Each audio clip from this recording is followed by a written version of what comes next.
thinking today? Got to go with Eli. Honestly, I think this race is going to be a mental chess match. And then, so is Eli just going full send today, or what?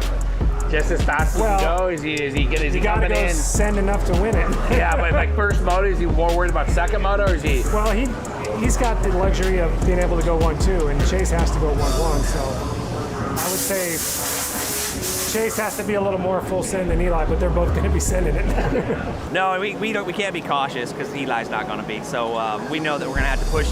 Right now, you know, like during the times and stuff, we're not pushing it too much. Try to save some for the races. But yeah, I'm imagining that it's going to be full send.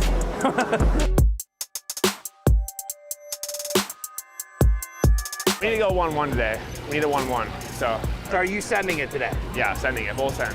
What? You're not riding cautious? No, I'm on offense today. You're battling for the championship with Eli Tomac. Probably one of the best to ever, you know, do it on a motocross bike. Yeah. How do you feel about that, dude? It's good. It's definitely up my game to a point that I haven't been to. So I think that's good. I think he says that this is one of the fastest series he's been in as far as speed-wise. So we've been pushing each other, and it's been fun, pretty respectful. And so Tomac, he's a pretty clean rider compared to the rest of the field, or what? yeah, he's very clean. Yeah. I mean, today's, we'll see what it's going to be like. But yeah, so far it's been really good. And if he's going to go by, he's just going to be faster. When you feel Tomac coming up on your ass, what do you what's the next thing you do? Well, that Yamaha's pretty loud, so I hear him from probably about 3 seconds back. For me, it's just trying to hit my lines and not make any mistakes. Are you ready for the heat? It's gonna be hot today. I'm ready for the heat. I live in Florida for a reason, so I'm ready to go. Are you pretty happy where you're at right now? Yeah, very happy. I think not a lot of people would have put me in this position at the beginning of the season, so to be here and have a chance to win is what I trained for, so I'm looking forward to that. Today is for all the marbles. It's hot today. Are you ready for this heat? Yeah, I mean, the good thing is everyone's got to do it. That's my mindset. Every dude's gonna be out there suffering. Try to be chill, level-headed. I've done it before. That's what I'm like kind of banking on right now. I'm like, all right, Chase hasn't won, you know, a big dog championship yet, so that's where I feel like I'm at an advantage, because that first one's tough, man. You got a lot of things running through your mind and in your gut. So yeah, we'll see how it goes. Do you think Chase can be a big dog though? Oh yeah, he is going to be the next big dog. Describe Chase Sexton's riding style. To be honest, I think we actually have a somewhat similar style, is where we're not overly animated and we're kind of powerful riders. You know, we're both a little bit, I would say, bigger than what the normal size guy is for moto. So in a respectful way, a lot of the guys say that I talk to say that you're loud when you get behind them, like you rev it, yeah, like you're working the clutch, like you come in hot. Do you agree with that? I do. I hammer it. I manage a lot of my power with the clutch, so that's why they hear the Yami. And if it comes down to it, dude, are we gonna get dirty? Well, there's a lot on the line. I'll say that. A lot of money, or just a lot of Just everything. Of Everything, man. This is what we live for. Are you gonna send it today? Absolutely, man. So are you riding another outdoor season? Probably not. Actually, I can say no as of right now. Unless things change, I'm not riding another outdoor season because I don't have motocross signed into my 23 contract. So you're 29 years old. Are you stoked on your motocross career? Hell yeah. Did you achieve your goals? Yes, I did. And you know, when you're a little guy coming up, or a 250 guy, the big goal is the 450 championship, period. So as soon as you get one of those, it's like that is the end goal, is the 450 championship, and you have to find that motivation to keep going after them. Big dog. Sweet. You gonna bark today or what? Oh yeah, we're barking. I'm going to the top.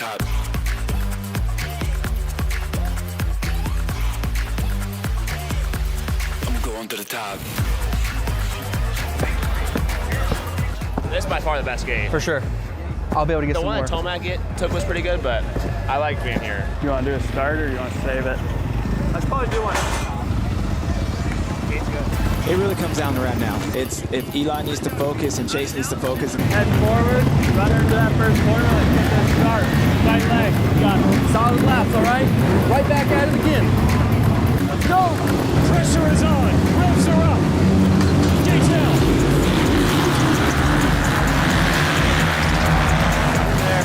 in there. Oh, let's go. Tomac's going to lead the main. Sexton's right there on the inside, and they're 1-2, and Sexton got around it. Thank you, God. That's all we asked for. Thank you. We know how important this moto is to both these guys for different reasons, but wow, this is fast forward. 1 and 2 off the gate. Chase is up front. Let's see how Eli attacks him. Let's go, let's go.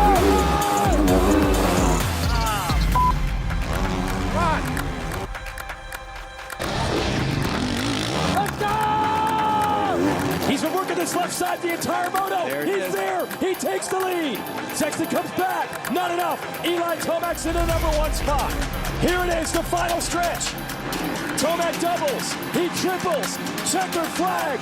Eli Tomac takes the first moto. Wow, what a race. Great job, both these guys. I'm going to the top. Chase. Okay. Nope. You're all right. One more to go. I try my best with the lappers. Dude, they're everywhere. Falling right in front of you and shit, too. They don't get out of the way. I know. Get a good start in the next one. Be solid. Big dog. Yeah. 1 moto down. How we feeling? Yeah, man, it's brutal out there, to say the least. Taught, kind of had to pace myself first half, and was able to make the pass there in the rollers. It's just tough, so we're going at it, and that was a big deal for us in Moto 1. Gotta stay focused on Moto 2. How was that pace? Were you like fully pinned or what? It was a mix. It was kind of pace, make attack, go, make attack, pace, and finally was able to make it. So it's just hot. You gotta know when to make the pass. 1 more to go. Let it, boys. Let's go. Lock in. All right, bro. Head forward, tight leg, go on the red. Let's get it.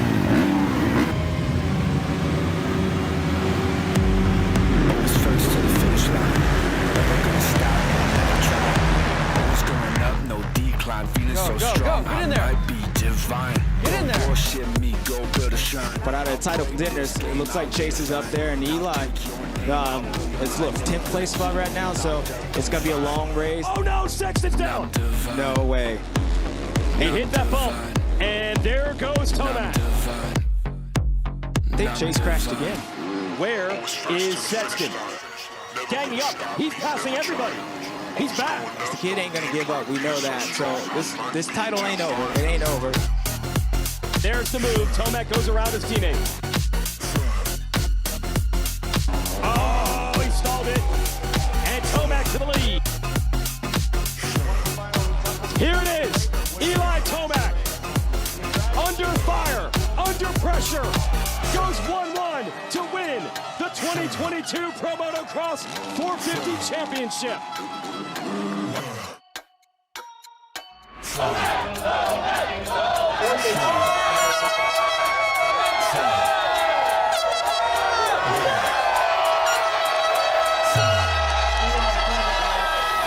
Thought I was done, but I never died. Anderson. What's up? You made it, dude, all the way through. I haven't done that in a minute. Outdoors. I know. I'm impressed. How you feeling?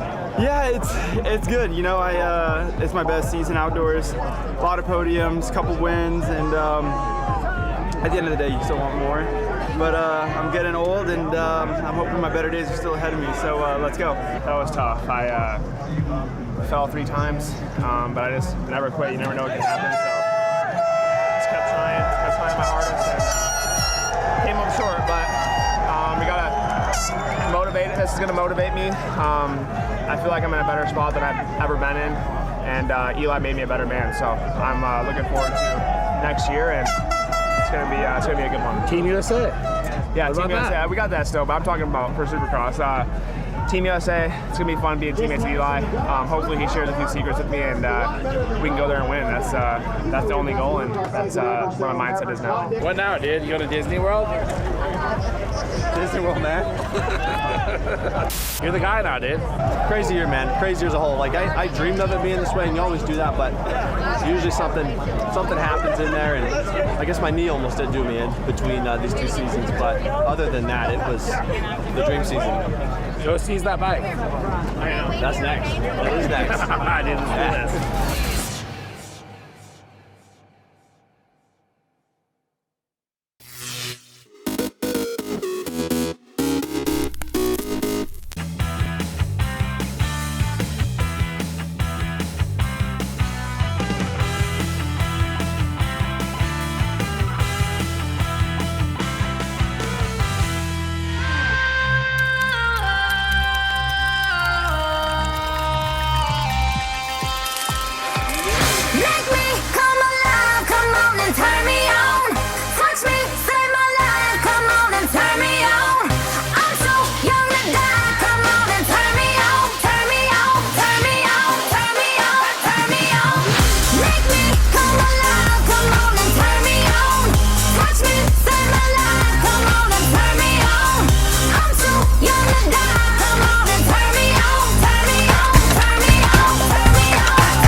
In the studio, you've got perfect sound and you're altering everything and you think that's it. But nothing was more exciting than running out to do the car test. A lot of the first time I hear my music is sitting in my driveway with a little notebook, and it solidifies the end of the session. I'm always talking about putting content into a context, which is, to me, what life is about creatively. The car test becomes probably the most important test of how you know the public are going to receive the music or the work that you've done. See, my father, when I was a kid, he was so consistent.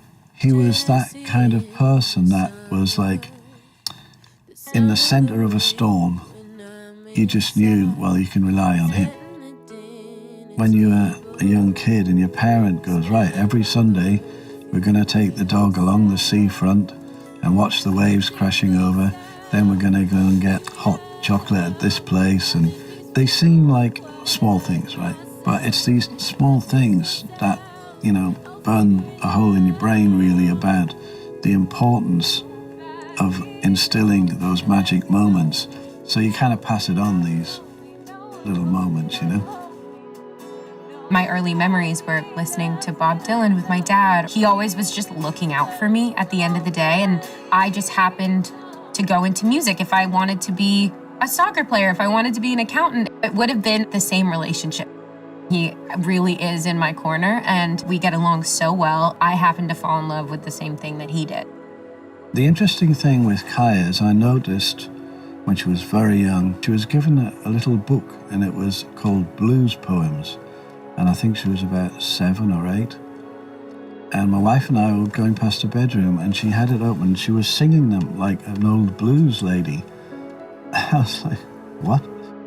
My dad had put a piano in our living room, and I started writing my own songs when I was around 12 years old. And I think it drove everybody crazy because I didn't really know how to play. She really started to do this all the time and then play strange chords on the piano and sing very oblique, sort of strange melodies.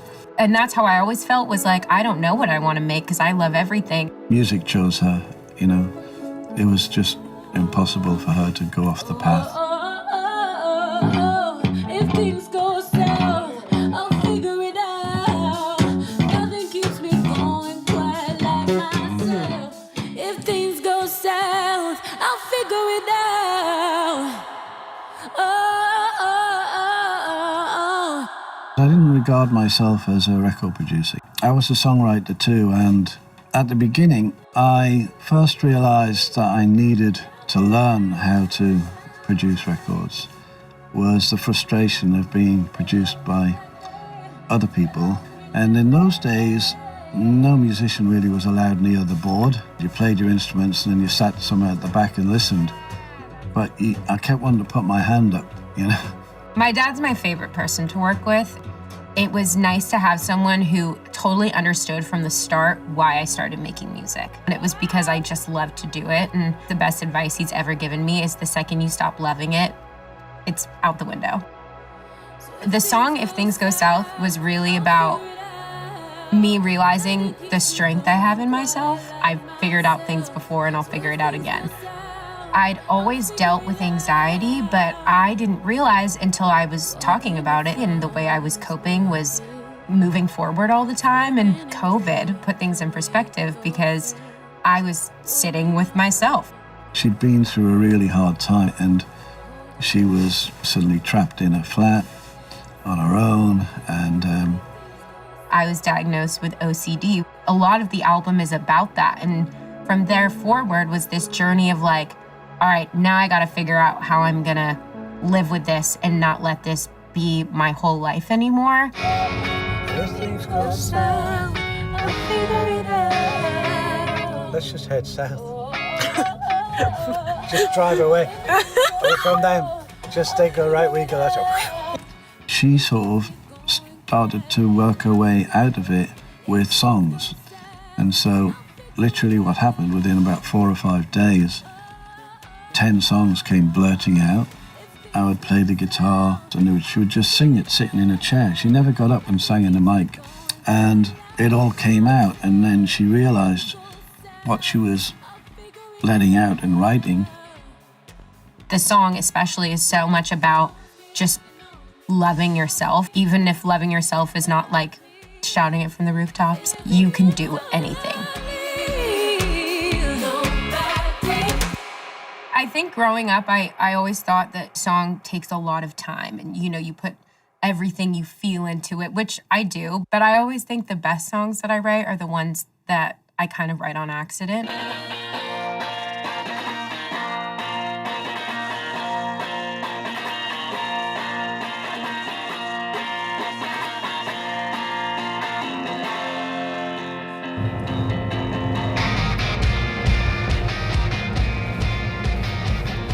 See, this one is it is about a relationship. But you know what? It sounds like a very sassy song, which it is. But at the same time, it is a really vulnerable song. And that's what we were talking about juxtaposition and, Exactly, because the lyrics are like, are you leaving me kind of thing. Yeah. I'm gonna take you home. Make sure you're still keen. You're not leaving me.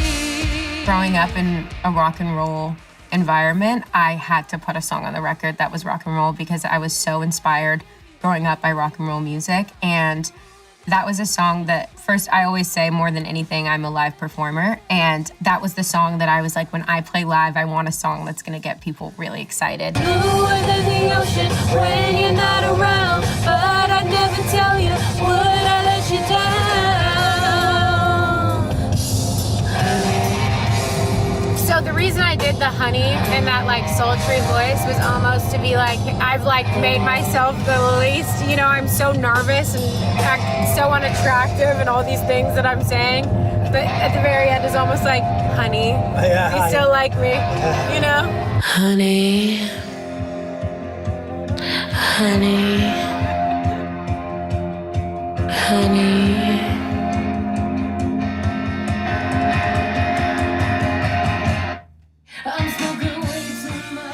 I like to say it's like the worst love song ever. It's more about, I love being around you, but I also want to do my own thing. It's like a punk song that's thrashing out, but she's singing these words that are very spelling out specific things and moments in time. After she's spat it all out, it just stops dead and she goes, honey. You know what I mean?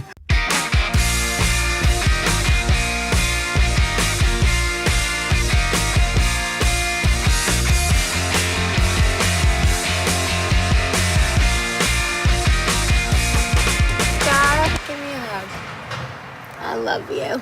I love you.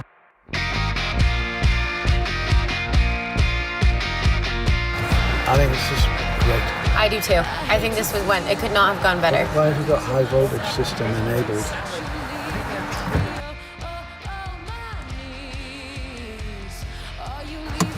It's gonna blow up. Wait, what does high voltage system enabled mean? That's the loudest speakers I've ever heard.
My name is Audrey Mono. Hi, I'm Billy Valentine. Hi, I'm Ben King. Hey, my name's Logan Dubois. I'm Kim Madden. I'm Aaron Togeling. Hi, I'm Robert O'Day. Started as a tooling engineer. I'm an industrial engineer. Manufacturing engineer. Industrial engineer. I'm a liaison engineer. I'm an equipment and tool engineer. I'm a liaison engineer. I'm a manufacturing engineer. On a daily basis, I feel that what drives me is the responsibilities that we have as industrial engineers. Manufacturing engineering is extremely important to Boeing because it makes sure that engineering designs and fabrication are seamlessly integrated. As a liaison engineer, I feel we are most responsible for the safety and integrity of the airplane first and foremost. My favorite jobs are always the safety and ergonomic related projects because what they do is really difficult. So anything as an engineer we can do to make their lives easier is really rewarding. We develop staffing plans, business plans writ large. We do a lot of process improvement, and in general, we're the advocate for operations and manufacturing in an engineering context. So it's really exciting every week here because we don't know what we're going to be doing. I know I'll be working on something on the airplane. I don't know what the issue would be, and it'll be exciting to try to learn and figure out what's going on. We measure airplane products as they're being built to verify that they're installed in the correct locations, or if parts aren't fitting together, we can help the investigation to see what isn't fitting or where some of the root causes might be for the problem. There's an extreme focus on what does the production system look like to build these airplanes? How do we further design for manufacturability and assembly? How do we utilize our lean processes, automation, and all our processes and tools to make it happen? I wouldn't have ever thought that I would be able to work so closely next to the airplane and have such a hands-on job. If you look behind me, you'll see the 737 MAX assembly line in Renton. This airplane behind us comes in smaller sections and we put it all together on this factory floor. The Boeing factory in Everett, Washington, you can fit all of Disneyland inside it. The scale is just so different than when you're at the airport in the jetway. You come down and you just look up and it's a whole airplane. You really don't appreciate the scale until you're on the floor right next to them. The magnitude and the size really takes your breath away. It's astonishing. You're working with trying to take an ideal view that the designers have and turn it into a real product. No 2 days are ever the same, and there's no possibility of being bored. I feel like I'm a contributing piece of this whole organization, and I feel like my job is important. Production in industrial engineering at Boeing includes equipment and tooling engineering, NC programming, manufacturing engineering, industrial engineering, and liaison engineering.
I felt at home right away in Cape Town. There's a really open quality in people who live by the ocean.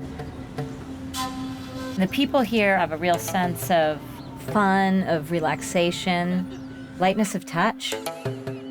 Everywhere you look, there's real style and originality, and I think it's hard not to get caught up in it. It's got amazing food, incredible aromas and color, all the things that make life rich. But I keep getting drawn back to the mountain. It's a unique and incredible thing to have a mountain like that right in the center of a city. I mean, up there you can really feel the vibrancy of this city and its people. I find it so inspiring.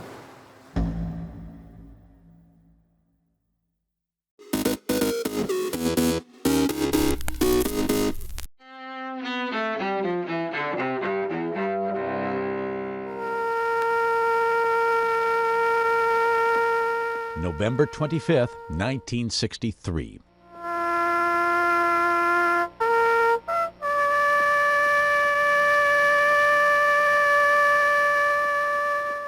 Three days after his slaying in Dallas, the body of President John F. Kennedy is laid to rest at Arlington National Cemetery. 1986. In Washington, new details about the Iran-Contra affair engulf President Ronald Reagan's administration. Reagan and Attorney General Edwin Meese reveal profits from secret arms sales to Iran have been diverted to the Contra rebels in Nicaragua. 1783. British forces evacuate New York, their last military position in the United States during the Revolutionary War. 1999. Off the Florida coast, fishermen rescue Elian Gonzalez after he survived a shipwreck while trying to reach the U.S. with his mother. An international custody battle soon unfolds between Elian's father in Cuba and the boy's Miami relatives. The following year, the U.S. government removes Elian from those relatives and returns him to his father. And 1914. You know, you're not only doing it for yourself, but at the fans. Joe DiMaggio, one of baseball's greatest hitters and center fielders, was born in Martinez, California. Today in history, November 25th, Tim McGuire, The Associated Press.